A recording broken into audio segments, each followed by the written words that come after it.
राधे राधे मेरे प्यारे भाइयों बहनों माताओं व बंधुओं, संस्कार की बातें चैनल में आपका स्वागत है। बंधुओं, आज मैं आपको बताने जा रही हूँ भगवान श्री कृष्ण की छठी क्या है और छठी पर सुनी जाने वाली लड्डू गोपाल की कथा। बंधुओं, आप सभी जानते हैं कि जब घर में कोई बच्चा जन्म लेता है तब उसकी छठी मनाई जाती है। उस दिन माँ और बच्चे को स्नान कराया जाता है और घर में दाल और चावल बनते हैं और छठी माता का माथा टिकवाया जाता है। उसी प्रकार भगवान श्री कृष्ण ने जब जन्म लिया तो उनकी भी छठी मनाई गई। सो बंधुओं, मैं आपको भगवान श्री कृष्ण की छठी की कथा सुनाने जा रही हूँ और छठी के दिन क्या करें यह बतलाने जा रही हूँ।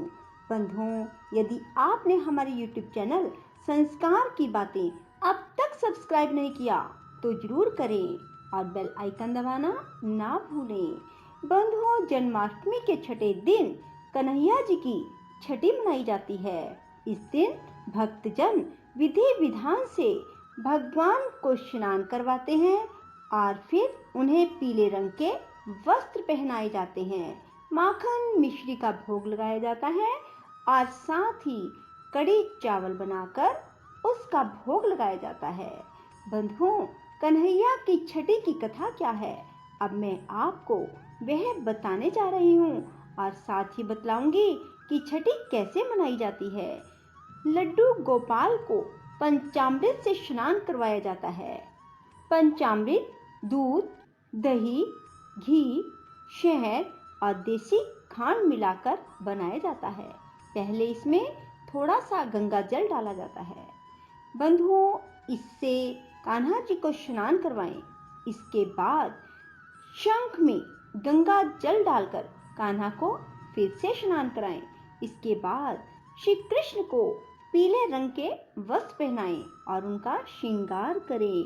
माखन मिश्री का भोग लगाएं और इसके बाद कन्हैया का नामकरण करें।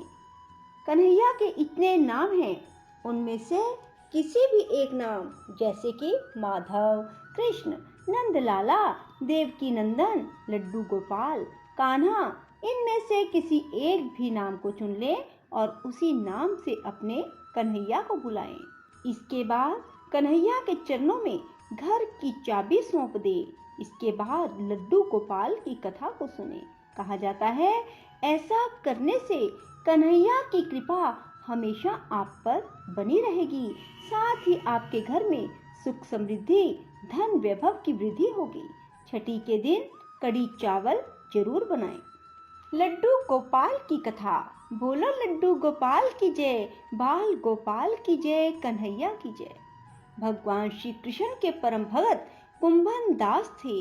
उनका एक बेटा था रघुनंदन। कुंभन दास के पास भगवान श्री कृष्ण का एक चित्र था जिसमें वह बांसुरी बजा रहे थे।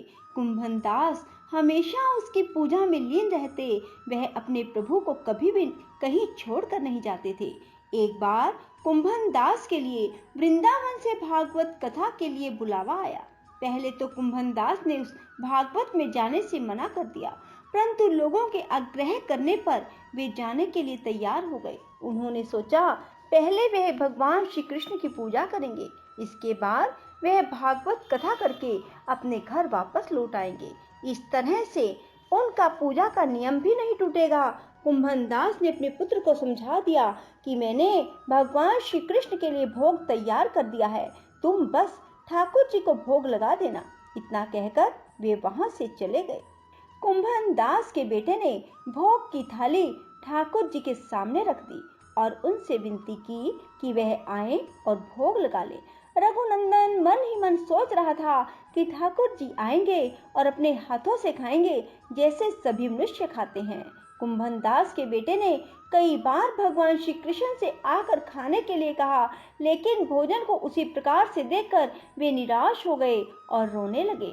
उसने रोते रोते भगवान श्री कृष्ण से कहा, भगवान आकर भोग लगाइए। उसकी पुकार सुनकर ठाकुर जी ने एक बालक का रूप रखा और भोजन करने के लिए बैठ गए। जिसके बाद रघुनंदन के चेहरे पर मुस्कुराहट आ गई। वृंदावन से भागवत करके जब कुंभनदास घर लौटा, उसने अपने बेटे से प्रसाद के बारे में पूछा। रघुनंदन ने अपने पिता से कहा, ठाकुर जी ने सारा भोजन खा लिया। कुंभनदास ने सोचा कि अभी रघुनंदन नादान है, उसने सारा प्रसाद खा लिया होगा और डांट की वजह से झूठ बोल रहा है। अब रोज कुंभनदास भागवत के लिए जाते और शाम तक सारा प्रसाद खत्म हो जाता था। कुंभनदास को लगा कि अब उनका पुत्र कुछ ज्यादा ही झूठ बोलने लगा है, लेकिन उसका पुत्र ऐसा क्यों कर रहा है। कुंभनदास ने एक दिन लड्डू बनाकर थाली में रख दिए और दूर छिप कर देखने लगा।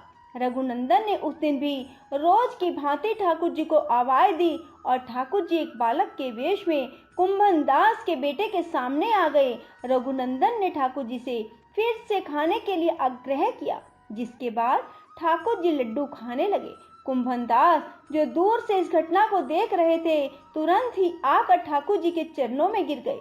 ठाकुर जी के एक हाथ में लड्डू, दूसरे हाथ का लड्डू जाने ही वाला था, लेकिन ठाकुर जी उस समय वहीं पर जम कर रह गए। तभी से लड्डू गोपाल के इस रूप की पूजा की जाने लगी।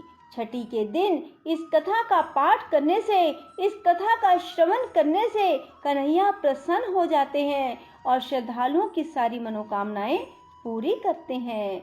बोलो लड्डू गोपाल की जय, बाल गोपाल की जय।